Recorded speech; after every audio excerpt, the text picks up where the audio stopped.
സത്യം പറയാമല്ലോ, ചെറുതായി 3G ആയി ഗൈസ്. ബബ്ബ മൂവിയുടെ ഹോണസ്റ്റ് റിവ്യൂ നിങ്ങൾക്ക് കേൾക്കാൻ താല്പര്യമുണ്ടെങ്കിൽ ഈ വീഡിയോ നിങ്ങൾക്ക് മുഴുവനായി കാണാം. ഒരുപാട് മിക്സഡ് റിവ്യൂസ് ആണ് വന്നുകൊണ്ടിരിക്കുന്നത്.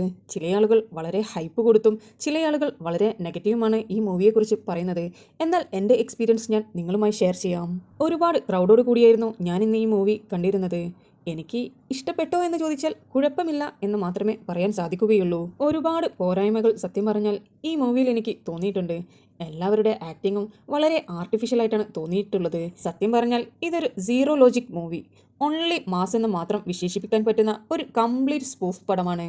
ഒരുപാട് നമ്മൾ കണ്ടുമറന്ന അല്ലെങ്കിൽ നമുക്ക് രോമാഞ്ചം സൃഷ്ടിച്ച പല മൂവീസിലെ സീൻസിന്റെ ഒരു റീക്രിയേഷൻ ആയിട്ടാണ് എനിക്ക് ഈ മൂവിയിൽ പല സീനുകൾ കാണുമ്പോൾ തോന്നിയിരുന്നത്. ഇതൊരു ദിലീപ് പടം എന്ന് പറയുന്നതിനേക്കാളും ഇതൊരു ലാലേട്ടൻ പടം എന്ന് പറയുന്നതായിരിക്കും ശരി. നിങ്ങൾക്ക് ഈ മൂവി കാണാൻ താല്പര്യമുണ്ടെങ്കിൽ തീർച്ചയായും നിങ്ങളൊരു ക്രൗഡഡ് ഓഡിയൻസിന്റെ കൂടെ ഇരുന്ന് കാണാൻ ശ്രമിക്കുക. അല്ലാതെ OTTയിൽ വന്നതിന് ശേഷം കാണാമെന്നാണ് നിങ്ങൾ വിചാരിക്കുന്നതെങ്കിൽ സത്യം പറയാമല്ലോ, പെറ്റ തള്ള സഹിക്കില്ല എന്ന് പറയുന്ന കാറ്റഗറിയിൽ പെടുന്ന പടമായിട്ടാണ് എനിക്ക് തോന്നിയിട്ടുള്ളത്. ഒട്ടും ലോജിക്കില്ലാതെ പോകുന്ന ഒരു ഫാസ്റ്റ് മൂവി, മസ്റ്റ് വാച്ച് എന്ന് ഒരിക്കലും പറയാൻ സാധിക്കാത്ത ഒരു മൂവി. റിവ്യൂ കണ്ടിട്ട് വേണമെങ്കിൽ മാത്രം പൊക്കോളൂ. ട്രെയിലറൊക്കെ വന്നപ്പോൾ വലിയ എക്സ്പെക്റ്റേഷൻസ് ആയിരുന്നു. ലാലേട്ടനും ദിലീപും ഒരുമിച്ച് വരുന്ന ഒരു കിടിലം എഡിറ്റിങ്ങോട് കൂടിയിട്ടുള്ള ട്രെയിലർ ആയിരുന്നല്ലോ പുറത്തു വന്നിരുന്നത്. സത്യം പറയാമല്ലോ, ചെറുതായി 3G ആയി ഗൈസ്. ദിലീപിന്റെ കേസിന്റെ വിധി വന്നതും ലാലേട്ടൻ ഈ പോസ്റ്റർ പുറത്തുവിട്ടതുമെല്ലാം വൻ വിവാദമായിരുന്നല്ലോ. ഒരു വിഭാഗം മൂവി കാണില്ല എന്ന് പറയുന്നതും ഒരു വിഭാഗം എന്ത് വന്നാലും ഏട്ടന്റെ മൂവി പോയി കാണുമെന്ന് പറയുന്ന ചർച്ചകളെല്ലാം സോഷ്യൽ മീഡിയയിൽ കറങ്ങി നടക്കുകയായിരുന്നല്ലോ.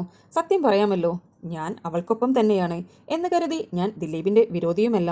മൂവി എന്നത് ദിലീപിന്റെ മാത്രം ഒരു അധ്വാനമല്ല. ഈ മൂവി ഒന്ന് പുറത്തിറക്കുവാൻ വേണ്ടി അതിന്റെ പിന്നിൽ നടന്ന ഒരുപാട് ക്രൂ മെമ്പേഴ്സ് ഉണ്ട്. അവരുടെ എല്ലാവരുടെയും അധ്വാനമായിട്ടാണ് ഞാൻ ഈ മൂവിയെ കാണുന്നത്. അതുകൊണ്ട് ഞാൻ ആ ഒരാൾ കാരണം ഇത് കാണില്ല എന്ന് പറയുന്ന കൂട്ടത്തിൽപ്പെടുന്ന ഒരു വ്യക്തിയല്ല. പിന്നെ ഒരു മൂവിയും ഞാൻ അത്ര പെട്ടെന്നൊന്നും കണ്ടു വിലയിരുത്തുന്ന വ്യക്തിയല്ല. പൂർണ്ണമായി കണ്ടതിന് ശേഷം എനിക്ക് ഇഷ്ടപ്പെട്ടിട്ടുണ്ടെങ്കിൽ അതിൻ്റെ റിവ്യൂ പറയുന്ന ഒരു ആളാണ്. എൻ്റെ കൂടെ ഇരുന്ന് മൂവീസ് കാണുന്ന എൻ്റെ സുഹൃത്തുക്കളായിക്കോട്ടെ, അവർ മൂവി കണ്ട ഉടനെ തന്നെ പറയും ഇത് ഫ്ലോപ്പ് പടമാണ്, കാണണ്ട, നമുക്ക് ഹാഫ് ടൈം ആകുമ്പോഴേക്ക് പുറത്തേക്ക് പോകാമെന്ന് പറയുന്ന ഒരു കൂട്ടം ആൾക്കാരുടെ ഇടയിൽ നിന്ന് സത്യം പറഞ്ഞാൽ വളരെ ക്ഷമയോടുകൂടി ആ മൂവി മുഴുവനായി കണ്ടതിന് ശേഷം മാത്രമായിരിക്കും ഞാൻ ആ മൂവിയെക്കുറിച്ച് വിലയിരുത്താറുള്ളൂ. കാരണം ചില മൂവീസിൻ്റെ ഫസ്റ്റ് ഹാഫ് വളരെ മോശമാണെങ്കിൽ സെക്കൻഡ് ഹാഫ് വളരെ കിടിലമായിട്ടാണ് വരാറുള്ളത്.